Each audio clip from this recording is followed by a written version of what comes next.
Hello, everyone. Welcome to an episode of Moe'S Culture Show and Tell. And I decided to make a video about. I'm just gonna review the the last 7 CDs that I bought myself in within the last month. From I would say like the first one. The first one I'm showing you here. I bought like about 3.5 weeks ago, and then the ones after that. So about 3 weeks ago, approximately, I had went and bought myself the Polygona Land. Yeah, Polygona Polygona Land, and from King Gizzard and the Lizard Wizard. Now I must have played. I really love this album. I don't think I like it as much as the Flying Microtonal Banana, which is the album I really want. But so far, from what I've heard of them, it's one of my favorite. It's probably my second favorite for sure. I still need to hear more of them. I still need to get more of their albums for sure. I think I'm becoming a bigger and bigger fan of this band, and I've played this maybe about 6, 7 times already now. It's just captivating. I just love the whole flow of it. Each song kind of bleeds into each other a little bit here and there, and I don't know if you can call it a concept album, but so many of the themes and the sound of like it's almost like one giant song rather than a collection of songs, because each song kind of does go and have a certain there's a certain musical theme that runs throughout the entire CD, and I think it's fascinating. And plus I love that cover. It's just so busy, and there's it's really tiny, but there's a whole bunch of lot of writing on the front cover, which actually kind of almost mentions every song on the album somewhere in the front cover. Even the back cover is really groovy, and I love it. I think it's awesome. So yeah, this is one of my first purchases of the month that I just had to come back and give you a review for, and if I have to rate this, I would rate this a 10 out of 10 because it is fantastic. Again, I really want to get the Flying Microtonal Banana album, but this is a great consolation prize for sure. Now, a couple of weeks, about maybe a week after that, I went and bought, of course, Metallica, the 72 seasons, and I like it more and more the more I listen to it. There's some really great songs on here. Just gotta go through the song list again. There's one in particular, I think it's called Room of Mirrors, if I'm not yeah, Room of Mirrors is actually really good. Probably my favorite song on the album for sure. Yeah, I mean, yeah, I do like it. Do I like it more than like Death Magnetic or I mean, you all know how I feel about the first four albums of Metallica, from Kill 'Em All, Ride the Lightning, Master of Puppets, and Justice for All. They're still some of my favorite albums of all time. I'm not a big fan of the Black Album, but I even like the Load album, the two Load albums, and Saint Anger even less. But I was really happy when Death Magnetic and Hardwired to Self Destruct came out, because it's like finally they're getting way back more into their form. But the first time I played this, it felt too much. I don't know. It didn't sound. I don't know. Maybe it's because my expectations were just a little higher because Death Magnetic and Hardwired was so like a breath of fresh air after Saint Anger, that I was like really happy. But this kind of, to me at the time, sounded a bit more of the same old, same old. But after playing it a couple more times, I really kind of warmed up to it a little bit more, and I would say it's pretty equal.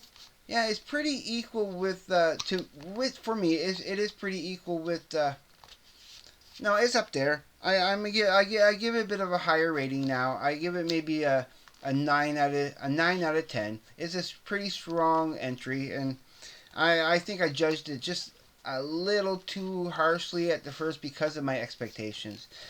But when you throw your expectations out the window, you get a bit of a better experience, I think.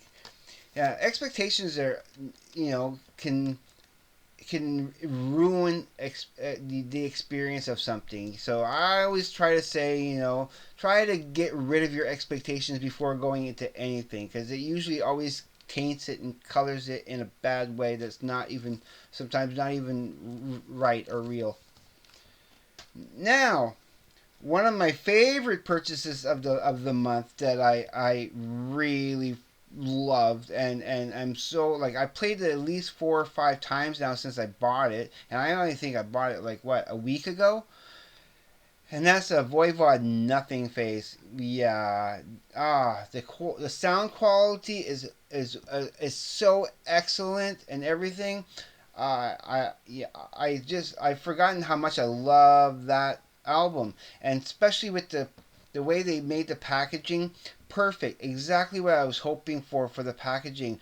And you can go back and watch that video where I opened it for the first time, and with the next four that I'm going to present, of course, that I bought second hand, but I want to give a review.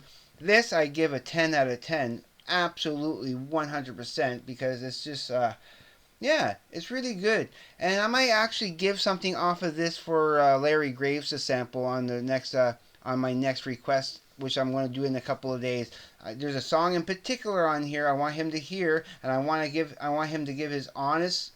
I'm not expecting a high grade, but you never know. He might actually love it and appreciate it more than I'm thinking. So far, he's never given me a grade for anything that I've given him less than a B plus.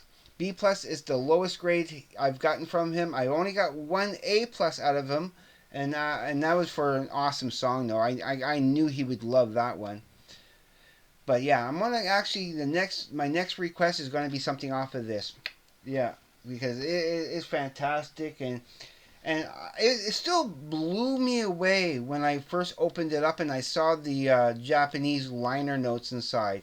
I thought that was a beautiful extra addition to it that just made this even more special. So yeah, there's that. Now, for this next one I want to show, okay? Now, it's not. I'm kind of perplexed by this entry because I'm not sure exactly what it is. I know it's not a standard album because it's the Beatles. Can't Buy Me Love. Now, Can't Buy Me Love. That's on A Hard Day's Night, and plus it has Please Please Me, which is another album.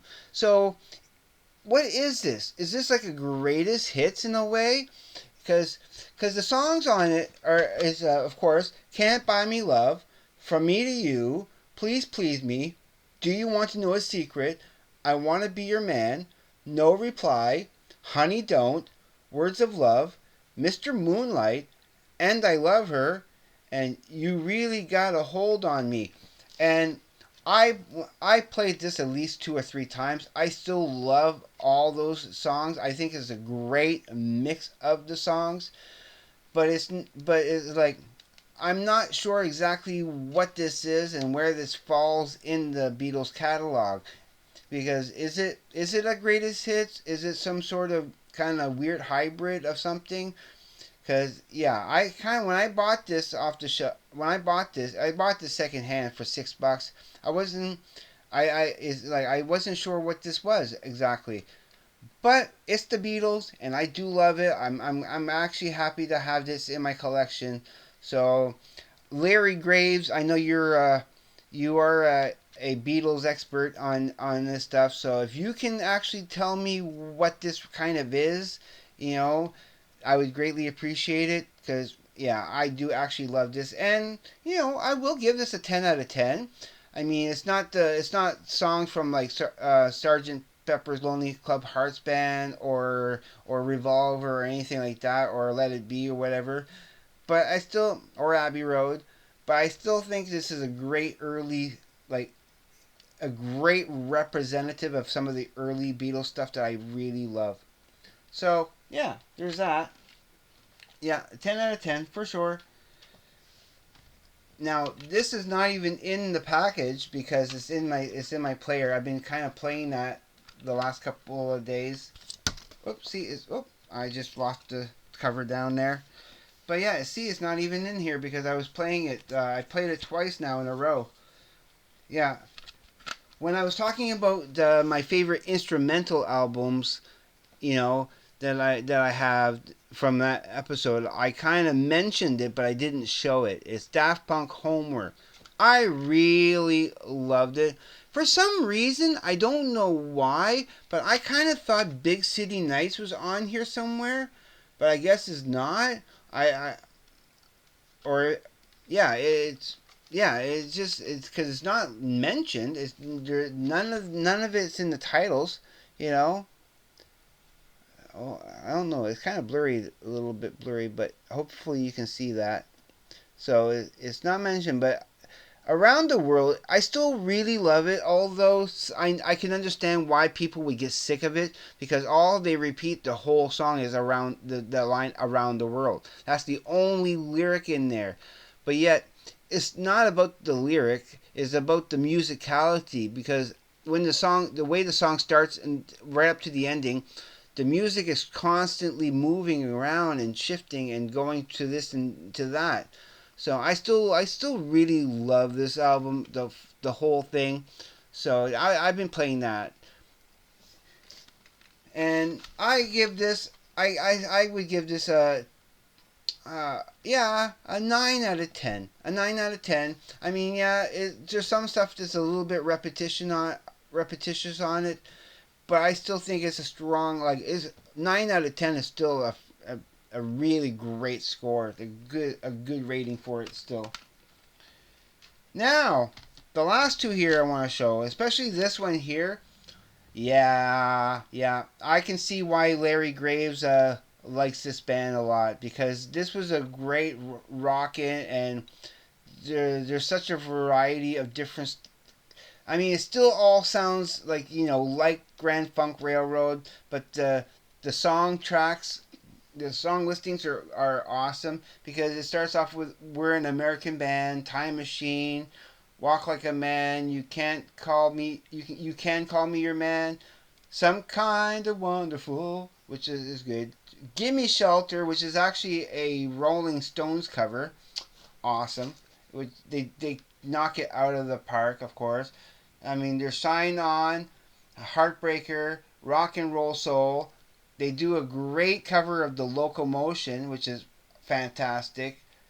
There's Foot Stomping Music, Mean Mistreater, Feeling Alright, Feelin' Alright, Take Me, Bad Time, I'm Your Captain, Closer to Home. So I really thoroughly enjoyed this. It was better than I knew I would like it, but it was a little bit better than I was expecting. So I want to give this a good 10 out of 10 too because I think this is an all around good classic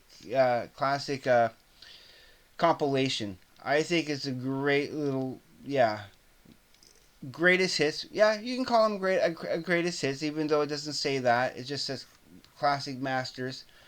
So, yeah, Grand Funk Railroad. I'm a fan, and I would probably pick up some more of their albums here and there if I ever see it there.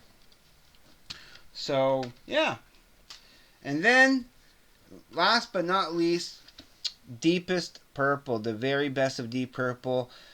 My only gripe with the CD itself is it just I had to turn it a little bit louder to get it to the right volume. It's recorded just maybe 20% lower than everything else that I have. It's not a loud album, so I do have to put it up a bit more for it to be at the right volume. But besides that, it still sounds pretty great. I mean, Smoke on the Water is the album version, so because I do have a live version on another greatest hits of Deep Purple, but I finally got the song. I I still want to give this a 10 out of 10 because I love all the songs out of it. But, I mean, as an album, for the song selection, yeah, it's a 10 out of 10. But for the CD quality, I would give it a 9 out of 10 because I wish the volume would have been just a little higher on this. But yeah, I love it. You can see the track list there is a little bit more clear. So yeah, so those are my last 7 purchases in the last month that I just kind of want to give a quick review of to update you on how I feel about them and what I think about them. They're all fantastic stuff. I knew when I bought them what I was getting into. So, I mean, yeah, my expectations were a little higher for some of them than I gave it credit for. But when you listen to it a couple of times each, yeah, it does improve the quality of your purchase. So that's my message: is never to try to have any expectations going into anything, whether it's music, movies, or relationships, because it always sours the quality somewhat, and and it's unfair to what you're it's unfair to the essence of what it is that you're trying to enjoy. So, after saying all that, I am going to leave it here. And as always, in every time I'm going to say this, is please be safe. Take care. I will see you on the flip side. And please, everyone, have a great day, evening, night, wherever you may be. Peace.